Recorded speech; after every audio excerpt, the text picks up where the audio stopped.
interconnected by Eva Rock. My cherry razzle-dazzle fingernails clacked over the hotel keyboard, while I tried to ignore his playful gaze. Mr. Donovan was the type of regular guest who demanded perfection to match his tailored Brioni suit and polished $2,460 Berluti leather Oxford. Yes, I looked them up, and no, I wasn't a stalker. But he was always watching, judging, waiting for the slightest mistake, like I was a game to him. After he complained about his room for the third time this morning, I accidentally stepped on his foot heading to the front desk. My half-assed apology earned me a comparison of his shoes to my meager paycheck. It sent me spiraling down a dangerous rabbit hole of luxury goods on my favorite shopping app. Swiping through all the things I could never hope to buy isn't healthy. If I didn't need to repay my family's crippling debt, I wouldn't bother getting up every day. Depression went from stranger to acquaintance to friend. A moment of your time. He placed his broad hands on either side of the workspace, disturbing an array of hand-written sticky notes. They kept me busy and broke up the daily monotony. More than half of them logged his complaints, wake-up calls, specialty orders, or room upgrade. Did he get off toying with me? Why? I didn't need his thumb brushing my blazer sleeve to catch his naked ring finger.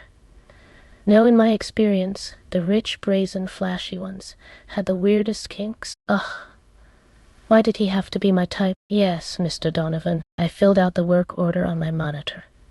The cursor blinked over room number 154 with an incomplete description of the leaking sink he reported earlier. If he asked for another room swap, he set a world record. Hi, he drawled like an old friend. I glanced up, eyebrows raised in audacity at the strange lilt in his voice. I smiled through gritted teeth. Here we go again. Why was I not surprised? What can I do for you, Mr. Donovan? For the fourth time, I wanted to add, but held my tongue. Insulting guests would get me fired. Did housekeeping clean my room? His blue eyes stared, intent on my reaction. Well, the hotel appreciates your patronage. This isn't a game. Housekeeping makes the rounds at 10 like I told you yesterday. Now I have work to do. The last sentence had more bite than human resources would approve of. I forced myself to let out a slow breath. My eyes narrowed when amusement tugged on the corners of his mouth and exposed a delicious dimple. Oh yes, that's right. Did any packages come for me? No, nothing. I shook my head when something metallic flashed on the counter. A red ribbon was tied in a bow around an ancient key, an intricate Celtic knot on top. Red's always been your favorite color, he offered, as I picked up the key. Silence fell, punctuated by the hushed ambience of muted conversation in the lobby. Jessamine? His sultry voice tugged at all my inappropriate places. Heartstrings included. He used my name like a caress to the groin. Each syllable dragged along the letters with a sensual flick of the tongue. It made me want to tear off my name tag and smash it against those full, kissable lips. What is this? I demanded. This game went too far. An invitation to play. It opens a secret door in the hotel. He put his hands in his pockets. Aren't you curious? I cleared my throat and shoved it into a desk drawer like my life depended on it. No, I huffed. Oh, suit yourself, he said, and the damn dimple reappeared to tease my clenched insides. He walked away with the swagger of someone holding a royal flush. As soon as he vanished, I grabbed the key and yanked off the ribbon. I frowned. The third floor had 2 conference rooms and a cleaning closet. There was no room 314. I should contact HR and file a complaint, I muttered, as my fingers curled around the metal. Thinking about his hands, lips and broad shoulders made me ache in a good way. What harm was there in checking it out? The elevator dinged. The hallway was empty. I strode its length, got to the dead end, and walked back. See? No room 314. Don't let him get to you, I chided, shaking my head as I laughed at myself. I ran a hand over my face. When I opened my eyes, an innocuous hotel room door replaced the elevator, 314 on the plaque, with a familiar Celtic symbol below. No way. The impossibility tickled my need to know what lay inside. The key slipped into the lock and turned without resistance. The queen-sized mattress had freshly laundered sheets and the same standard comforter as all of our other rooms, a crisp, neatly folded white. A black box with a red ribbon laid on top. Was it for me? 3 steps brought me to the foot of the bed, and I tugged it open. The lurid cherry pumps called from somewhere dark and primal, like they had always been mine. I kicked off my worn flats and slid my feet into their shiny perfection. These Louboutins were #1 on my shopping app's wish list. They cost a fortune. Wow, they're even better than I imagined. I spun, excited and embarrassed by the sultry voice at the same time. Mr. Donovan stepped forward, and the door clicked shut behind him. He took up a position so close the air pressure shifted. It made me self-conscious of my second-hand ensemble. His left hand reached towards my springy red curls fallen onto my shoulders. He wouldn't dare. I glared and smacked his hand away as I pushed past him. This was a huge mistake, I announced, and yanked the door open.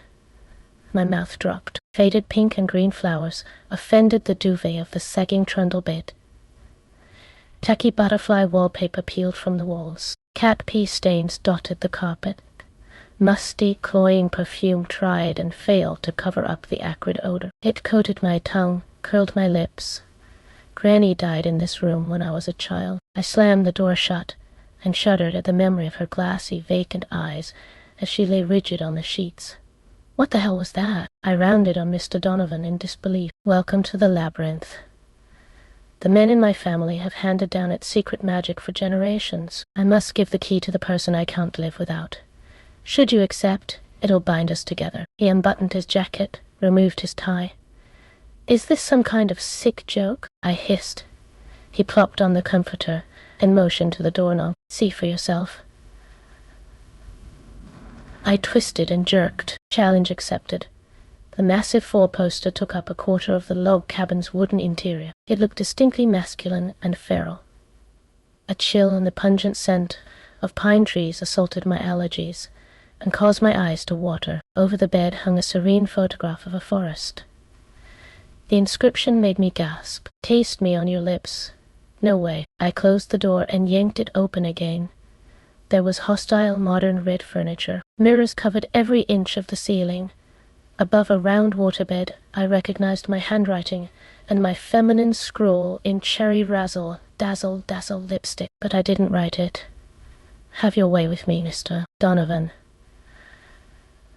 I pressed my forehead against the smooth surface of the door after it clicked shut. I imagined this last night.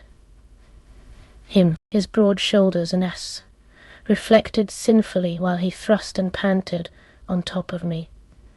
In this room, chest heaving, cheeks burning, I tried to comprehend the impossibility of the situation. This was my fantasy. This can't be happening. Mr. Donovan placed his hand on the door jamb above my head. The soft fabric of his jacket tickled the side of my face. His palm grazed over the curve of my butt and squeezed. I yelped and spun. Bad idea. Now my breasts rubbed his sleek shirt and hard buttons. My nipples peaked. You didn't believe me, he whispered into my ear. Warm breath brushed my neck and sent goosebumps along my spine.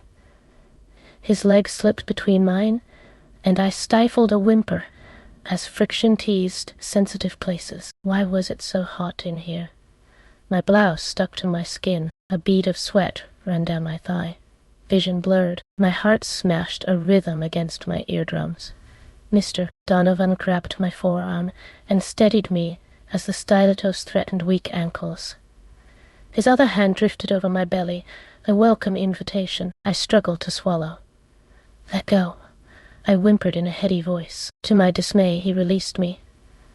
I put distance between us. Skin tingled from his touch. Are you all right? I told you I didn't have time for games and whatever the hell this is. I straightened the end of my blazer and smoothed wrinkles from my skirt. Let me explain. His eyes raked down my body. It made me clamp my teeth and legs together. My scowl hardened. You've got 60 seconds. Arms crossed, I swore a silent curse to aching nipples. Well, he continued quickly, every bed demands a price. fantasy or fear. The twist of his head exposed his strong jawline and muscular neck. I followed his line of sight, and my heart stuttered in my chest. A framed glossy black and white print hung above the headboard. Despite my anxiety, I shivered with delight. Artsy letters declared shamelessly. Tie me up and make me scream. You enjoy this game as I do, Jessamine.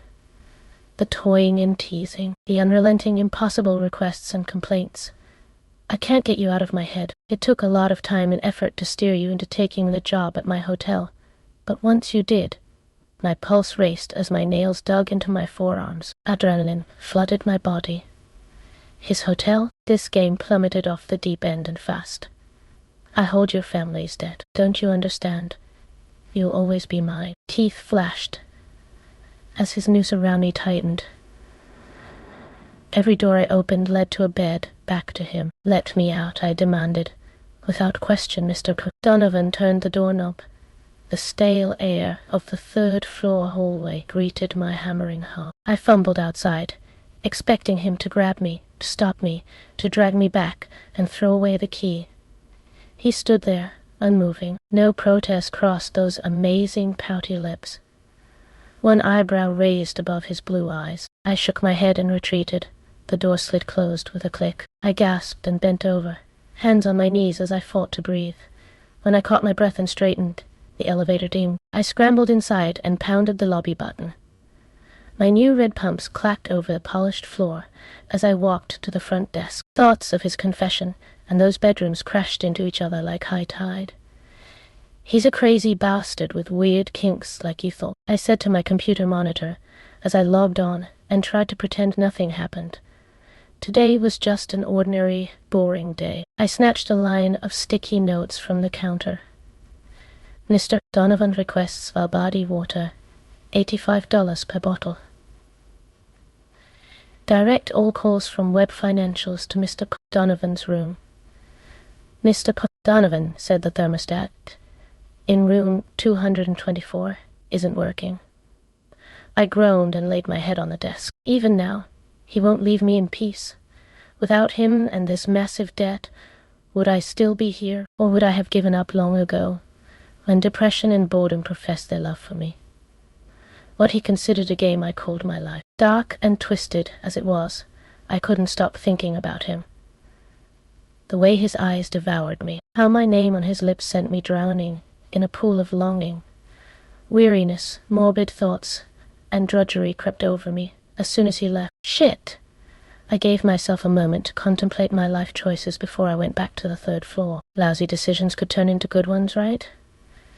My damp underwear seemed to think so. I wanted him, so perhaps I could rewrite the rules. Mr. Donovan chuckled where he lay on the bed, in room 314. I lifted his black tie from the carpet and approached. I'll make you a deal, I said. I wrapped the silk fabric around his wrist, looped it through the headboard, then straddled him and tied the other.